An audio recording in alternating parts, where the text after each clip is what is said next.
Modern Mahjong's here with our daily talk of the tiles for Thursday, June 12th, 2025. If you're watching this on Instagram or elsewhere, check out our YouTube videos. We have a full playlist of all of our daily talks and many other playlists of important and helpful information so we could all play with confidence.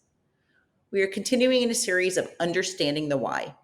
There are many rules and traditions that seem confusing, but when you understand the why behind it, it's like a light bulb going off and then it makes sense. So we've already gone through several instances of the game and we're continuing on with more information.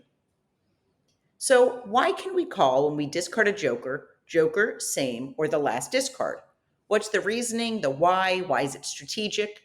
Well, first let's go over the strategy. Mahjong is a looking and listening game. By saying joker, same, or correctly naming the last discard, both that last tile that was discarded and the joker are now dead tiles. Neither tile could be called. Players must pay attention to the tiles actually discarded and what's said. By naming a joker same or that last discard, you are strategically not calling attention that you either don't need it, can't use it, or you're breaking up your hand because it's towards the end of the game and you want to throw a safe tile. If a player is only listening but not looking, they could miss important information about other players' hands. So what if somebody says 7 bam when they discard a 7 bam, and the player to their right discards a joker and says 7 bam? Maybe the first time you weren't paying attention and you didn't realize that you could move some jokers around in your hand and you could call that 7 bam. Well, can you call it now? No. Rules have changed over the years, and some rules remain in place to remind players of the rule change. You cannot go back and call a prior discard even if somebody called the joker that tile. They are both dead tiles. So, do we happen to have rules from 1976 and 77? Yes. So here's the cover of the instruction book. It was actually called Hasbro's, and it was 1976-77. It was the official hands and rules of the Mahjong League, the 39th year.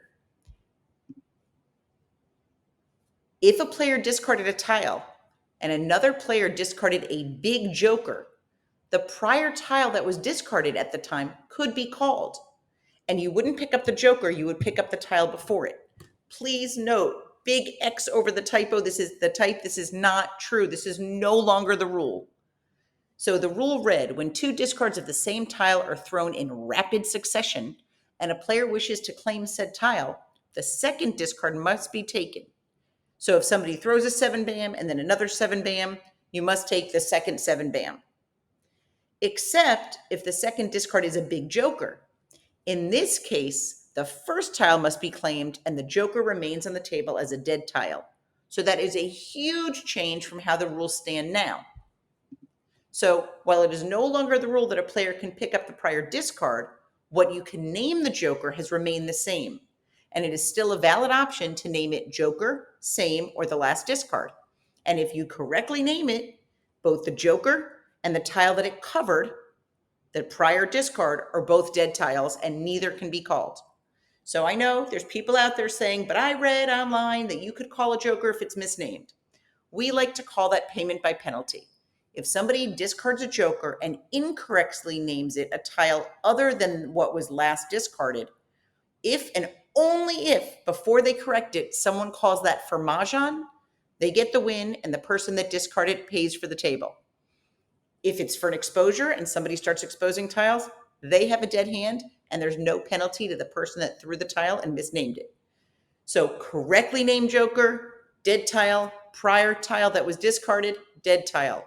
If you want to hear more about the misnamed joker, do a Google search on YouTube for YouTube Modern Mahjong misnamed tile joker apply, something like that. You'll find it. So what other whys would you like to learn? Email us or comment below. Thank you so much to everybody that's been sending in information for us, questions about their whys. We really appreciate it and keep them coming. Our hand of the day is in 2, 4, 6, 8. It's the third hand down. Just checking. We have 1, 2, 3, 4, 5, 6, 7, 8, 9, 10, 14 tiles. Okay. We have a pair, a pung, a pair, a pung, a pong. So 2 of a kind, 3 of a kind, 2 of a kind, 3 of a kind, 4 of a kind. All in blue, meaning any one suit. So you could do this in bams, cracks, dots. You have to use the matching dragons. This seems kind of to be an under the radar hand, nothing that exciting. I mean, it has two pairs. The rest, the fours, the eights, and the dragons, you could use jokers. What is interesting about this hand is as you're doing the Charleston, if you're getting even tiles with matching dragons, this is a great hand to go into. It's only two hands in the 2, 4, 6, 8 that have dragons. The other one has opposing dragons. So if you're getting even and matching, you might end up here. So if you have friends, family that want to learn how to play and join you at this fabulous game, we are doing a 4-part virtual series starting on June 23rd. You could register on our website. If you play Canasta, hope you'll join Donna Miller-Small and myself at the Modern American Canasta Weekend Convention in New York City. It's taking place October 11th and 12th at the Honors Bridge Club. And speaking of New York, June 17th, Donna and I are going to be at the Honors Bridge Club for wine, cheese, fruit, and dessert reception and social games, all to benefit the Alzheimer's Association. We hope that this cleared up why certain words are still used and the why behind naming a joker when you discard it. With that, have a great day and a great game.